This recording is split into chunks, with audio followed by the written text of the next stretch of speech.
You were born sometime in the Middle Ages. Exact year, unclear. Records are spotty, literacy is optional, and calendars are more of a suggestion than a system. One thing is certain, though. Life expectancy is low, bread is suspiciously hard, and justice is about to get creative. Because medieval Europe has a problem. Crime exists. And instead of inventing therapy, due process, or literally anything humane, people decide the best solution is to turn punishment into a horrifying DIY engineering competition. Welcome to the golden age of torture. First, understand the medieval mindset. Pain isn't just punishment. Pain is information. Pain is truth. Pain is basically Google. If you scream loudly enough, clearly you're guilty. If you don't scream, you're probably a witch. Either way, they win. Let's start simple. You get accused of stealing a chicken. Maybe you did, maybe you didn't. Chickens are shifty. Regardless, the local authorities decide it's time for the stocks. The stocks are a wooden frame that clamps around your head and wrists. Sounds quaint, sounds rustic, sounds like something you'd see at a fall festival next to pumpkin spice mead. But here's the catch. You're left there. For hours, sometimes days, in the town square, where everyone you've ever known can walk by and throw things at you.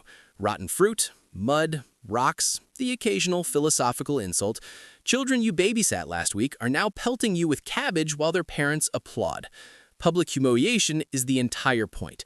Justice must be seen, felt, and occasionally fermented. If you're lucky, that's all that happens. If you're unlucky, you graduate to something more advanced. The pillory. Same concept, bigger commitment. Now your head and hands are locked in place while your body remains standing, which sounds slightly better until you realize medieval towns are not known for sanitation.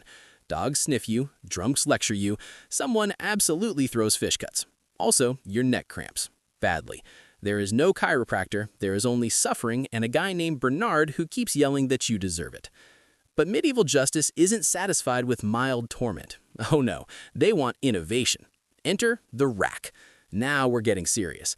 The rack is essentially a wooden bed designed by someone who thought, what if yoga, but evil? You're tied down by wrists and ankles, then someone starts turning a crank. Your body stretches, at first it's uncomfortable, then painful, then anatomically questionable. Your joints begin to dislocate, muscles tear, ligaments snap like overcooked spaghetti. The goal isn't necessarily to kill you. The goal is to make you confess to literally anything.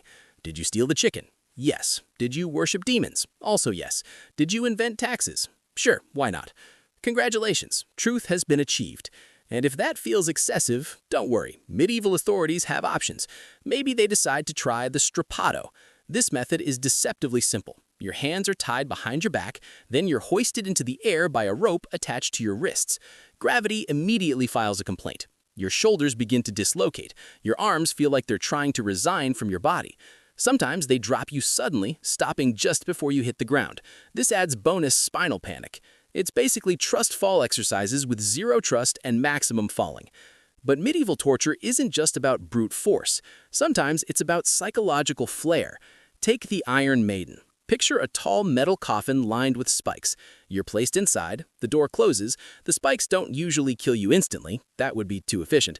Instead, they pierce just enough to make breathing feel like an optional feature. It's claustrophobic, it's terrifying, it's the world's worst hug. Historians actually debate how often this was used, which is comforting in the same way learning sharks only attack sometimes is comforting while swimming. Then there's the wheel, also known as breaking on the wheel, which sounds like a mechanical issue but is actually a lifestyle crisis. You're tied to a large wooden wheel, then someone uses a heavy iron bar to systematically smash your limbs. Not randomly, this is organized violence. They start at the extremities and work inward. Precision, brutality. Afterward, your broken body might be woven through the spokes and left on display. Because medieval justice loves a good visual aid. It's not enough that punishment happens, it must become public art. Speaking of art, let's discuss the pear of anguish. Yes, that's a real name. It's a metal device shaped like a fruit. You insert it into sensitive places, mouth, other regions that prefer anonymity. Then you turn a screw. The pear expands. Suddenly, geometry becomes very personal. The goal again is confession, humiliation, or just general medieval enthusiasm for inventive cruelty. At this point, you might be wondering why everyone isn't constantly rioting. Great question. Mostly because they're terrified. Also because religion plays a huge role. Pain is seen as purification. Suffering brings you closer to salvation. Authorities claim they're saving souls while absolutely destroying bodies. It's hard to argue theology when your skeleton is being rearranged. But torture isn't limited to criminals. Oh no, suspicion alone is enough. Maybe someone thinks you're a witch. Now we get to trial by ordeal. One popular method is trial by water. You're tied up and thrown into a lake. If you sink, congratulations, you're innocent. Also, drowning. If you float, clearly the water is rejecting you because you're in league with dark forces. Either way, medieval logic remains undefeated. Another classic is trial by fire. You carry a hot iron bar for several steps, then your wounds are bandaged. If they heal cleanly, God has declared you innocent. If they infected, which in the Middle Ages is basically inevitable, divine guilt confirmed. Medicine is primitive, bacteria are winning, justice continues. And then there's the scold's bridle. This delightful invention is specifically for people, often women, accused of gossiping or speaking too much. It's a metal cage placed over the head with a plate that presses down on the tongue. So every time you try to talk, pain says hello. It's punishment for having opinions. Medieval Twitter moderation is intense. But perhaps the most iconic torture device is also the simplest, the dungeon. Dark, cold, damp, rats with career ambitions. You're chained to a wall, food is minimal, hope is theoretical. Days blur together until time becomes meaningless. No spikes, no wheels, just slow erosion of mind and body. Sometimes that's worse. Yet here's the strange part. People back then didn't see this as monstrous. They saw it as necessary. Order had to be maintained. Authority had to be respected. Fear was a governing strategy. And it worked. Crime rates are hard to measure when record-keeping is optional, but public obedience is high when non-compliance might involve creative stretching. Of course, not everyone approves. Some thinkers begin questioning whether torture actually produces truth. After all, a person in extreme pain will confess to being the moon if it makes the crank stop turning. Over time, legal systems evolve. Standards of evidence improve. Torture slowly becomes less fashionable. But during its peak, it's everywhere. From castles to town squares, from royal prisons to church courts, medieval torture reflects a world where survival is harsh and mercy is a luxury item. It also reveals something timeless about human nature. Give people power and fear, and they'll invent ways to make both visible. These tools aren't just tools. They're symbols. Symbols that say, obey. Symbols that say authority is absolute. Symbols that say we have too much free time and access to metalworking. Eventually, history moves on. The Renaissance arrives, science improves, legal reforms spread.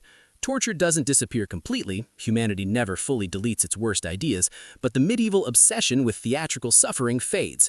What remains are the stories. Museums display racks and wheels like artifacts from a nightmare.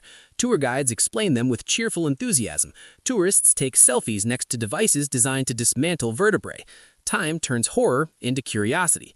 But imagine living it. Imagine knowing that one accusation, one unlucky moment, one political disagreement could land you strapped to a machine whose only purpose is to make your body betray you. Suddenly, modern inconveniences feel manageable. Your Wi-Fi cuts out, at least nobody is expanding a metal pear inside you. Your boss sends a passive-aggressive email, at least he doesn't own a breaking wheel.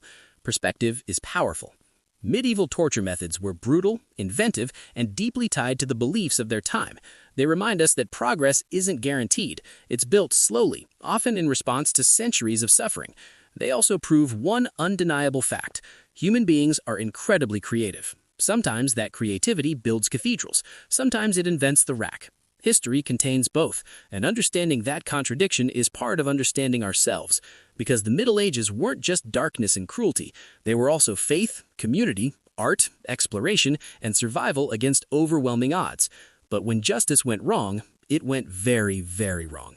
And if you ever find yourself wishing you'd been born in a simpler time, just remember there was a period in history when a bad rumor could end you floating in a lake while people debated whether gravity liked you. Suddenly, modern life feels like a pretty good deal.